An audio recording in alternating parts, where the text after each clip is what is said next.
Magsitayo po ang lahat. Sa ngalan ng Ama, ng Anak, ng Diyos, at ng Espiritu Santo. Amen. Pag-aalay sa umaga. O Jesus, sa pamamagitan ng kalinis-linisang puso ni Maria at ng tapat na puso ni Jose, inaalay ko sa iyo ang aking panalangin, gawain, katuwaan at tiisin sa araw na ito. Kaanib ng banal na sakripisyo ng misa sa buong daigdig. Inaalay ko yaong ukol sa lahat ng mga adhikain ng iyong mahal na puso, sa kaligtasan ng mga kaluluwa, sa pagbabayad puri sa kasalanan, at sa pagsasama-sama ng lahat na Kristiyano. Inaalay ko yaong ukol sa adhikain ng aming mga obispo at pari, at tanging-tangi ukol sa adhikain ng Santo Papa sa buwan na ito ng Setyembre. Ipanalangin natin ang mga nabubuhay sa kasuluk-sulukan ng lipunan sa mga kondisyong hindi angkop sa tao. Huwag nawa silang pabayaan ng mga institusyon at ituring na mas mababa ang halaga. Amen. Dumudulog kami sa lilim ng iyong pagsasanggalang, o banal na Ina ng Diyos. Huwag mong hindi pansinin ang aming kahilingan sa aming pangangailangan, bagkus ay ilayo kami tuwina sa lahat ng panganib. O maluwalhati at pinagpalang Birhen. Amen. Panalangin kay San Jose. O kaibig-ibig na San Jose, hinirang ka ng Diyos na maging bahagi ng kaloob na kaligtasan sa tao. Sa iyo inaatang ang pagbibigay ng pangalan sa ipinangakong Mesiyas, si Jesus na isinilang ni Maria. Ikaw na nag-arugang mahusay kay Jesus at kay Maria, sa iyo kami ngayon ay lumalapit at hiling ay kupkupin mo sa pamamagitan ng iyong mga panalangin, sa harapan ng iyong sinisintang anak, lalong-lalo na ang kahilingan kong ito. O San Jose, patron ng Santa Iglesia, uliran sa pagtupad sa kalooban ng Diyos, umaasa kami sa iyong magiliw na pagkalinga, katulad ng iyong matatag na pagsasanggalang kay Jesus at Mariang iyong nililiyag. Makatulad nawa kami sa iyong kalinisan ng loob na naging kaisa ng misyong ginagampanan ni Jesus sa ikatutubos ng tao. Sa wakas ng aming paglalakbay dito sa bayang kahapis-hapis, kami ay iyong salubungin sa kalangitan na aming hantungan at mapalad na makita si Jesus kasama ng Ama at Espiritu Santo, Diyos magpa sa walang hanggan. Amen. Sa ngalan ng Ama, ng Anak, ng Diyos, at ng Espiritu Santo. Amen. Magsiupo po muna.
Magandang umaga po.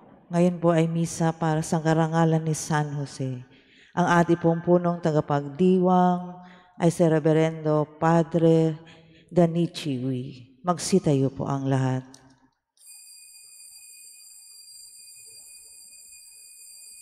Ito ang lingkod na tapat, maasahan sa lahat. Ang Diyos sa kanya ay nag-atas na tumingin at lumikap sa mga giliw niyang anak.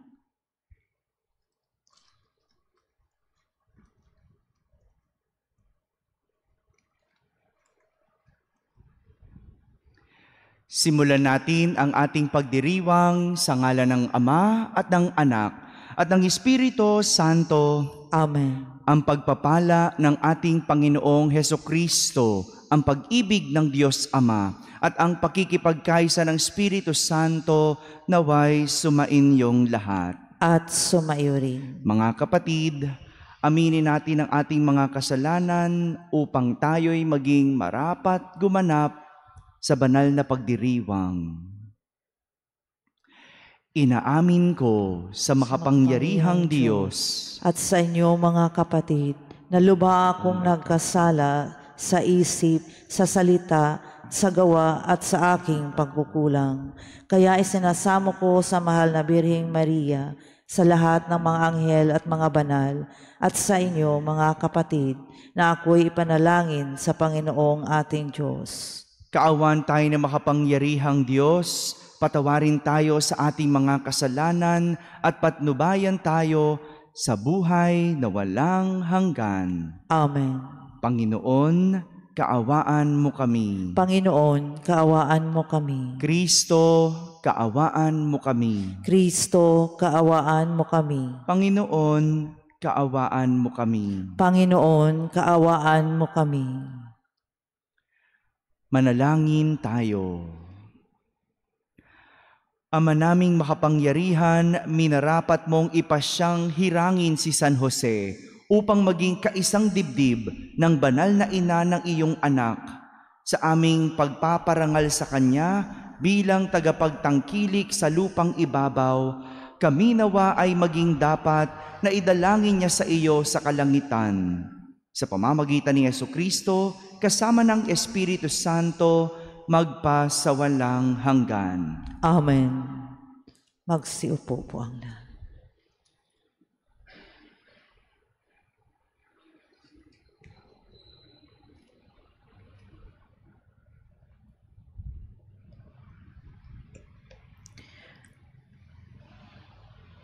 Ang simula ng aklat ni Esdras.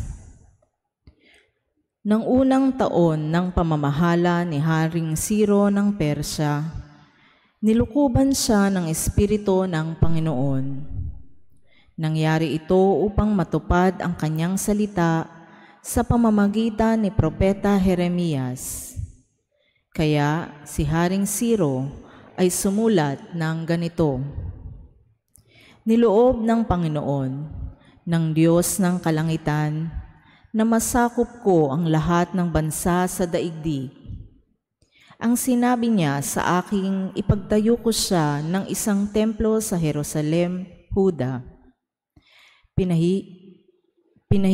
Pinahihintulutan ko ang lahat ng Israelita na magpunta sa Jerusalem, ang bayan ng kanyang Diyos, upang itayong muli ang bahay ng Panginoon. Pagpalain nawa sila ng Diyos. Lahat ng mamamayan sa lugar na may Israelita ay tutulong sa kanila.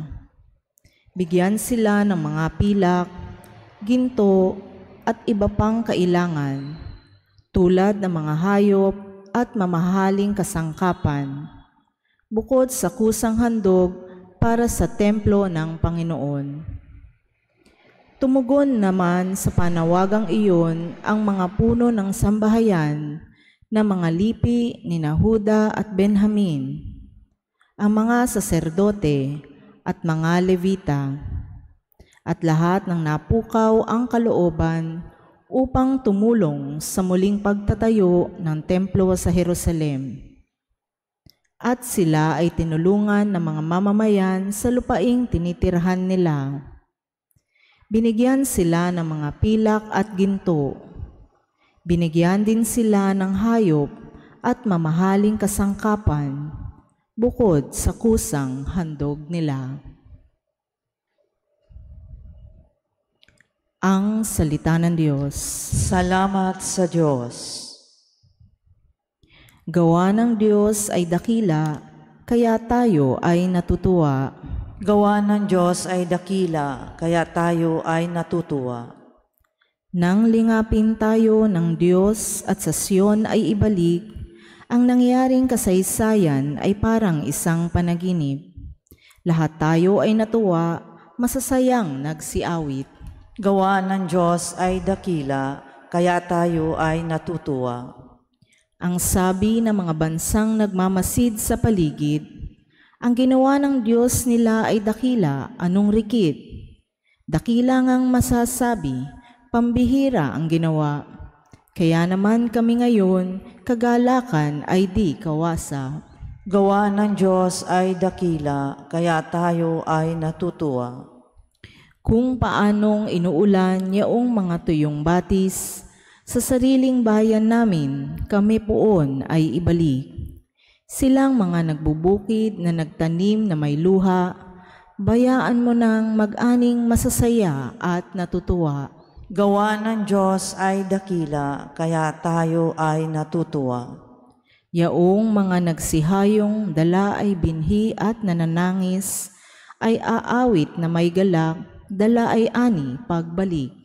Gawa ng Diyos ay dakila, kaya tayo ay natutuwa. Magsitayo po ang lahat. Aleluya, aleluya. Dapat kayong magliwanag, ng kabutihan ay mahayag, at Diyos ang siyang matanyag. Aleluya, aleluya.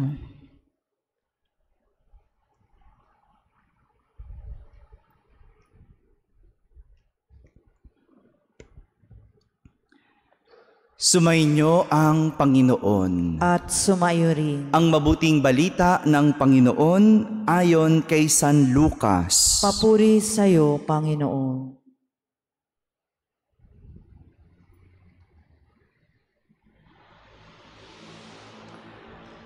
Noong panahong iyon, sinabi ni Jesus sa mga tao, walang taong nagsisindi ng ilaw at pagkatapos ay tatalukbunan ng banga o ilalagay kaya sa ilalim ng higaan.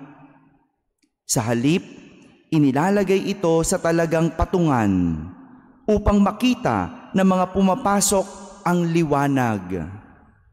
Walang natatago na di malalantad at walang lihim na di malalaman o mabubunyag. Kaya pagbutihin ninyo ang inyong pakikinig, sapagkat ang mayroon ay bibigyan pa, ngunit ang wala ay aalisan pati ng inaakala niyang nasa kanya. Mga kapatid, ang mabuting balita ng Panginoon. Pinupuri ka namin, Panginoong Heso Kristo. Magandang umaga po sa inyong lahat. Narinig natin ang talinhaga ng ilaw na siyang ginamit ni Jesus bilang panimula ng kanyang pangangaral sa mga tao. Ang talinhaga ng ilaw. Sadya naman talaga, walang taong nagsisindi ng ilaw at pagkatapos ay tatakluban ng banga o ilalagay sa ilalim ng higaan. Sa halip, inilalagay ito sa talagang patungan upang makita ng mga pumapasok ang liwanag. Ganyan ang isang ilaw. Dahil ang tanging gamit nito ay para magbigay ng liwanag. Hindi itinatago. Para walang madapa. Para walang maligaw. Para walang mapahamak. Matalinhaga po yung mensahe na ito para sa ating buhay.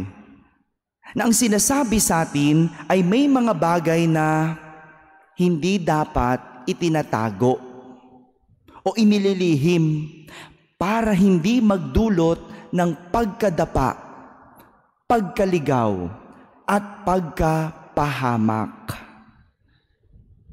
May mga bagay na hindi dapat itinatago.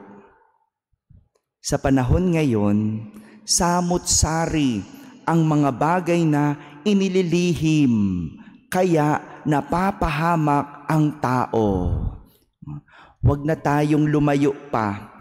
Yung sinasabing confidential fund, narinig nyo na po ba yon? Diba? Inilihilihim ang pondo. Ngayon na nailantad, pahirapan sa pagpapaliwanag. Kaya malalaman mo no? Lihim, alam mong mayroong hindi maganda. Alam mong mayroong hindi tama. Confidential. Ganon din, yung iba't iba pang anomalya. Corruption, illegal na kalakaran, suhulan, bisyo, at kung ano-ano pang masasamang bagay. Pansinin natin, itong mga bagay na ito ang inililihim sa panahon ngayon. Sa halip na dapat, kapag nalaman ito, inilalantad para magkaroon ng kaayusan at katapusan, pero pinipilit nating itago. Pinipilit nating itago. Nakakalungkot, hindi ko alam kung totoo. Di ba yung balita na merong yung pera kinain? Ang pera, hindi naman dapat ganon. Pero dahil alam mong may masama, kailangan itago. Look at how people did to these things. Siguro, kung hindi lang yun itinago, siguro mas maliliwanagan.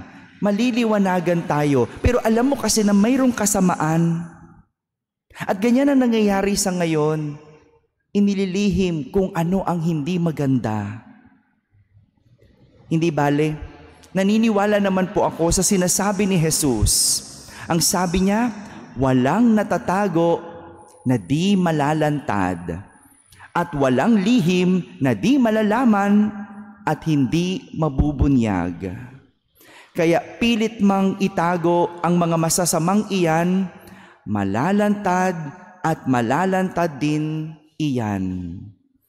Ang masakit, kapag nalantad, mas lalong napapahamak ang mga nagtago. Kung masama at illegal naman ang itinatago sa panahon ngayon, kabaliktaran naman ang ginagawa ng ibang tao. Ang nilalantad at ang ipinangangalandakan ay ang mabubuting gawa. Sa isang banda, maganda naman ito. Yung nakikita natin ang magaganda at mabubuting ginagawa. Pero sa isang banda, nagagamit na din kahit ang sinasabing mabubuting gawa sa pansariling interes. Panahon ng eleksyon, barangay election, nung pandemic, nakikita ba natin sila? Ngayong eleksyon, kaliwat kanan ang ipinapakitang magaganda. Ang mabubuting gawa, kung tunay na mabuti, dapat yan ang itinatago. Yan ang ginagawa ng lihim. Kaya nababahiran ay dahil ipinangangalandakan. Pero kung ginagawa ng palihim ang kabutihan, ramdam mo ang sinseridad at katotohanan. Mga kapatid, para magkaroon ng kaayusan, dapat ilantad ang kasamaan at ang dapat itago ay ang ginagawang kabutihan. Dahil naniniwala ako, walang natatago na di malalantad at walang lihim na hindi malalaman at mabubunyag. Masama man yan o mabuti. Amen.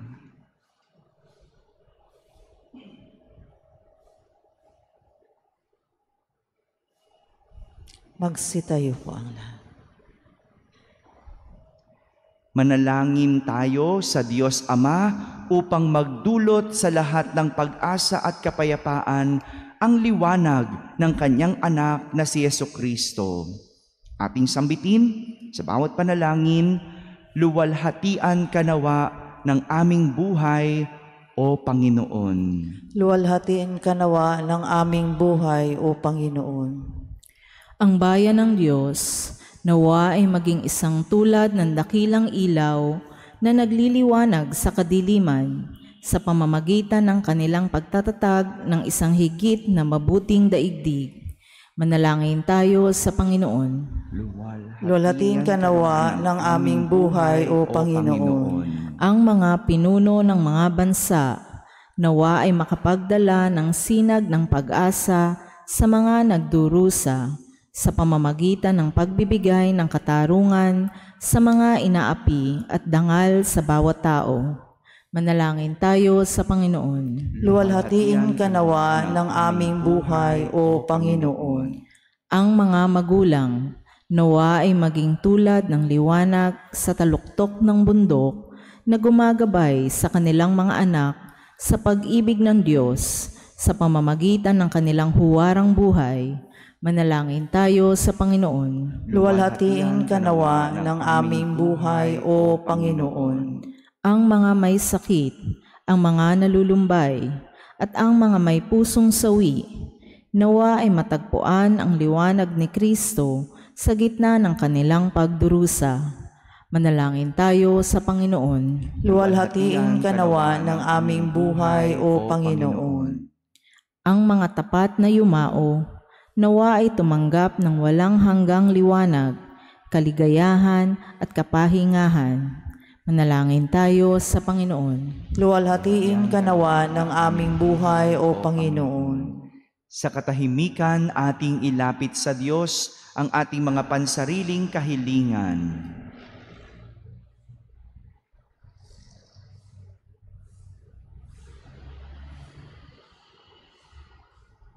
Manalangin tayo sa Panginoon. Luwalhatiin ka nawa ng aming buhay, O Panginoon. Diyos Ama, bigyan mo kami ng bagong kamulatan at kalakasan upang aming maitalaga ang paglilingkod namin sa kapwa at maging ilawan kaming nagliliwanag sa kanila.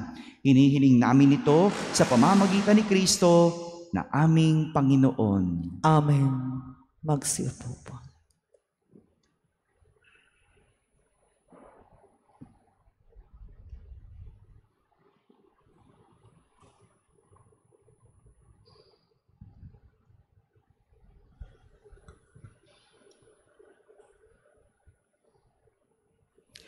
Kapuri-puri ka, Diyos amang lumikha sa sanlibutan, sa iyong kagandahang loob naritong aming may alay, mula sa lupa at bunga ng aming paggawa, ang tinapay na ito para maging pagkaing nagbibigay buhay. Kapuri-puri ang puong may kapal, ngayon at kailanman.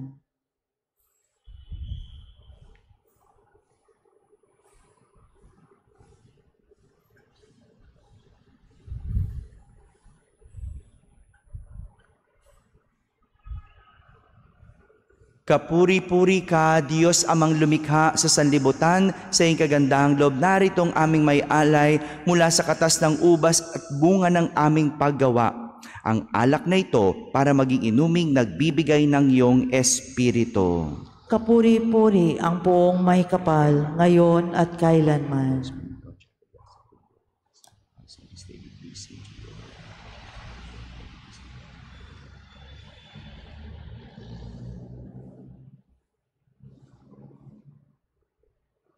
Magsitayo po ang lahat. Manalangin kayo mga kapatid upang ang paghahain natin ay kalugdan ng Diyos Amang makapangyarihan. Tanggapin nawa ng Panginoon itong paghahain sa iyong mga kamay, sa kapurihan niya at karangalan, sa ating kapakinabangan at sa buong sambayanan niyang banal. Ama naming lumikha, kaming gaganap ng paghahain sa iyong dambana ay nakikiusap na ang gagawin namin ay tuwangan ng pithaya ni San Jose sa anak mo ay siyang nag-aruga dito sa lupa.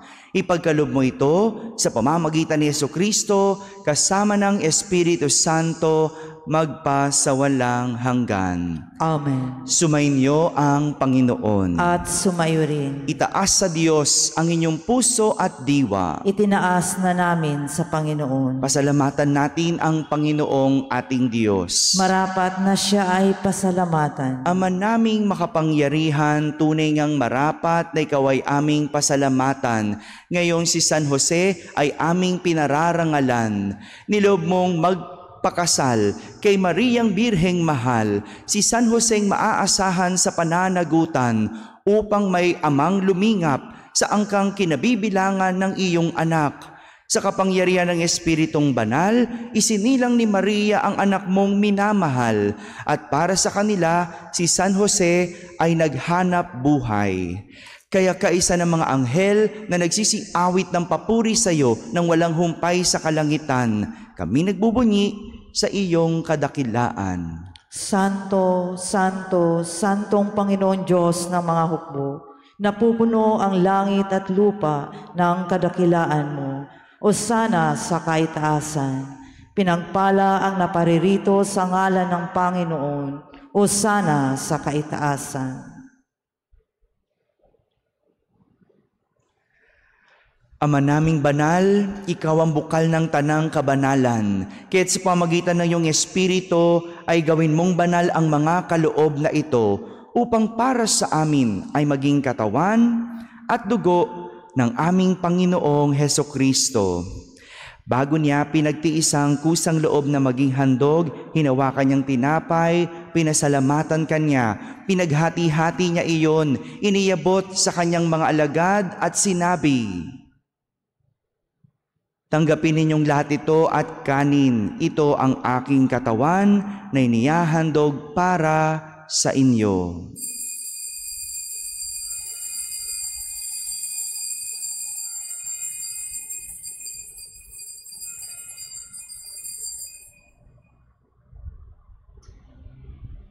Gayon din naman nung matapos ang hapunan, hinawakan niyang kalis, muli kanyang pinasalamatan.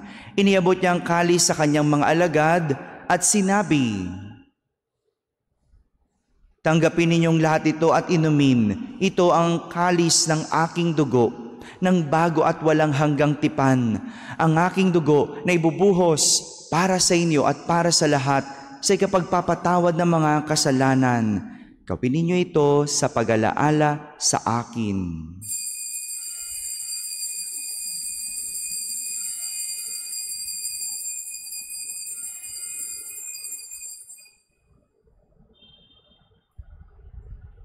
Magsitayo po. Ipagbunyi natin ang misteryo ng pananampalataya.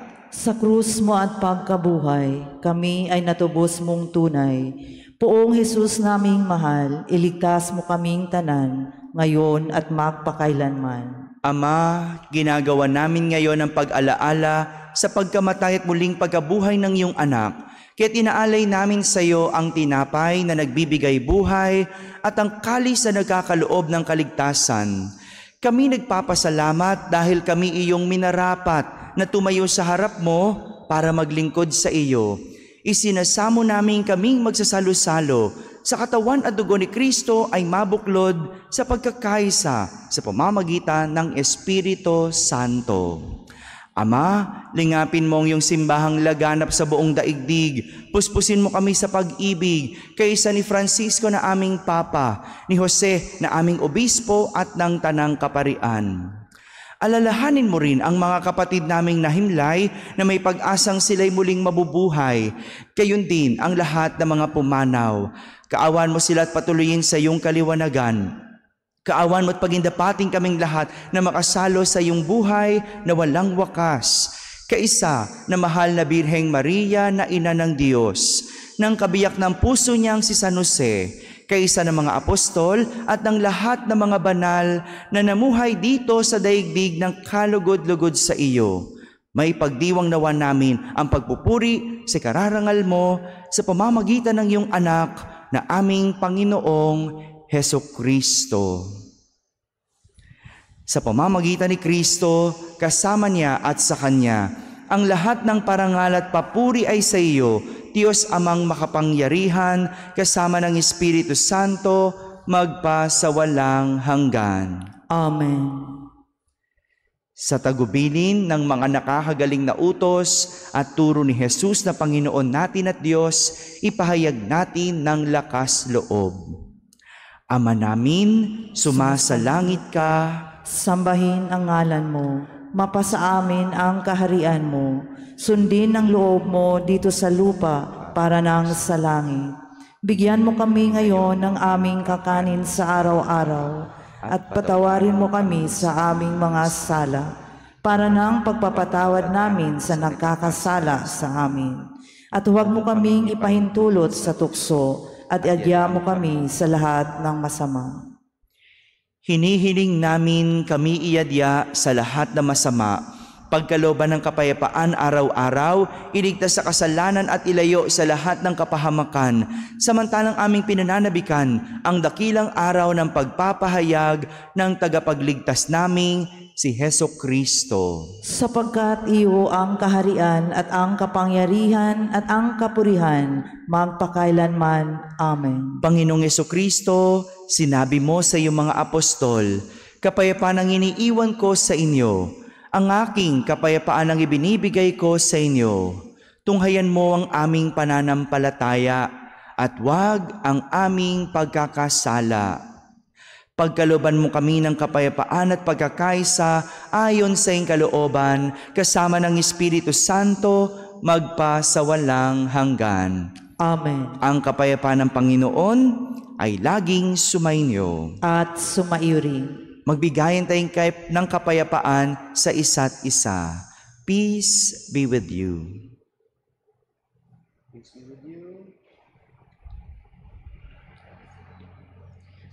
Kordero ng Diyos na nag-aalis ng mga kasalanan ng sanlibutan, maawa ka sa amin.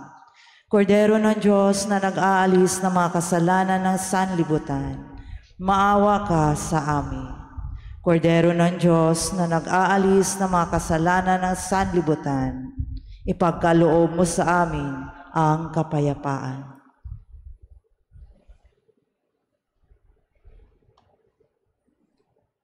Ito ang kordero ng Diyos. Itong nag-aalis ng mga kasalanan ng sanlibutan.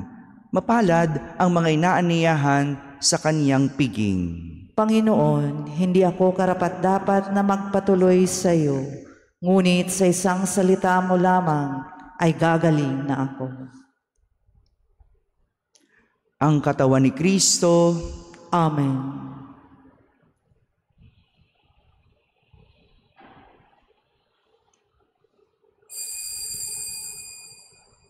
Lingkod na maaasahan, mapagkakatiwalaan, gantimpala iyong kamtan, saluhan sa kagalakan ang poong pinaglingkuran.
magsasalong walang hanggan.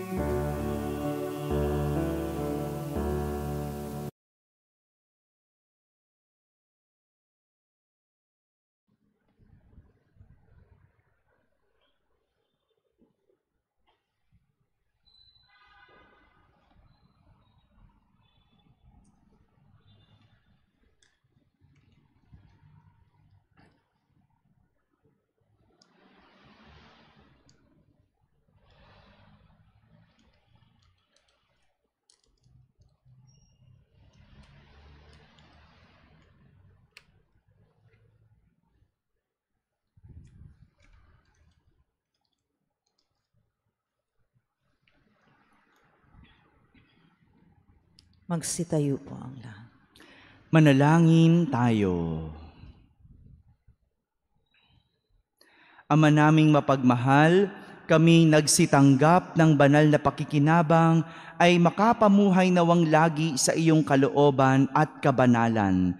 Pakundangan sa pagkauliran at pagdalangin ni San Jose na naglingkod ng may pagkamasunurin at katapatan upang maganap ang ginawang pagdiligtas ng anak mong mahal na siyang namamagitan kasama ng Espiritu Santo magpasawalang hanggan. Amen. Sumainyo ang Panginoon At sumayo rin. at pagpalain kayo ng makapangyarihang Diyos, Ama at Anak at Espiritu Santo.